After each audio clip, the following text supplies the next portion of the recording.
You ask Tiger to calculate. This deals with linear inequalities with one unknown. The final result is x smaller than 9. Let's solve it step by step. Isolate the x. Multiply both sides by 9.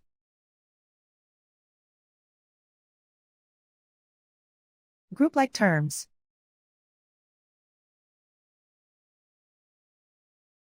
Multiply the coefficients.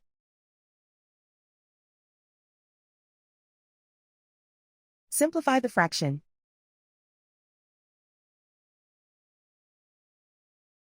Remove the ones.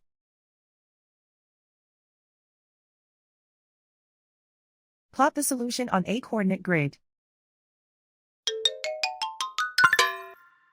And so the final result is x smaller than 9.